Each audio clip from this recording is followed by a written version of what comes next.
Hello അസ്സലാമലൈക്കും. എന്തെല്ലാം സുഖം എല്ലാവർക്കും. അപ്പം ഇന്ന് നമ്മൾ നല്ലൊരു അഫ്ഗാനി ചിക്കൻ്റെ റെസിപ്പി എങ്ങനെയെന്ന് നോക്കിയാലോ. അതിനു വേണ്ടിയിട്ട് ഞാൻ കൈക്ക് വൃത്തിയാക്കിയ 4 പീസ് ചിക്കൻ എടുത്തിട്ടുണ്ട് കേട്ടോ.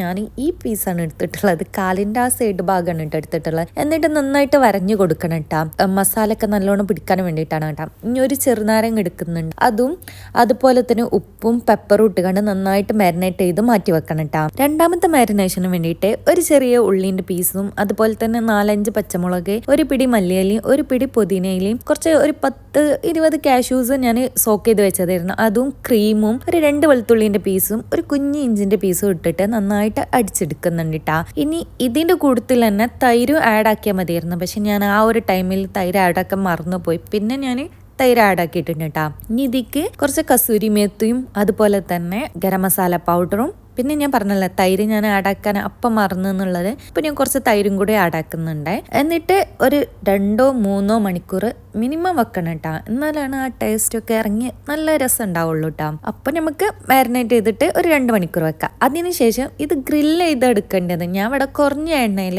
ഒന്ന് ഫ്രൈ ആക്കി എടുക്കുന്നുണ്ട് കേട്ടോ. നിങ്ങൾക്ക് വേണമെന്നുണ്ടെങ്കിൽ ഇതിലും കുറഞ്ഞ എണ്ണയിൽ ഒരു പാനിൽ വെച്ചിട്ട് ഗ്രില്ല് ചെയ്തെടുക്കട്ടോ. ചിക്കനൊക്കെ ഫ്രൈ ചെയ്ത് മാറ്റി വെച്ചതിന് ശേഷം വേറൊരു പാനിൽ കുറച്ച് ബട്ടർ ഇട്ടതിന് ശേഷം നമ്മൾ മാരിനേറ്റ് ചെയ്ത ബാക്കി ബാലൻസ് വന്ന മസാല ഉണ്ടല്ലോ, അത് ഇതിലേക്ക് ഇട്ടിട്ട് നന്നായിട്ട് കുക്ക് ചെയ്തെടുക്കട്ടാ. കുറച്ച് വെള്ളം കൂടി ആഡ് ആക്കിയിട്ടാണ് ഞാൻ കുക്ക് ചെയ്തെടുക്കുന്നത്. നിങ്ങൾക്ക് കൺസിസ്റ്റൻസി എങ്ങനെ വേണം അതിനനുസരിച്ച് നിങ്ങൾക്ക് വെള്ളം കൂട്ടലും കുറക്കലൊക്കെ നിങ്ങളെ ഇഷ്ടട്ടാ. നമ്മൾ ചിക്കൻ്റെ പീസസ് ഒക്കെ ഇട്ട് കൊടുക്കുക, എന്നിട്ട് നന്നായിട്ട് കവർ ചെയ്തിട്ട് ഒരു 10-15 മിനിറ്റ് നന്നായിട്ട് കുക്ക് ചെയ്തെടുക്കട്ടാ. അപ്പോൾ ഇതിന് നമ്മുടെ അഫ്ഗാനി ചിക്കൻ റെഡി ആയിട്ടുണ്ട്.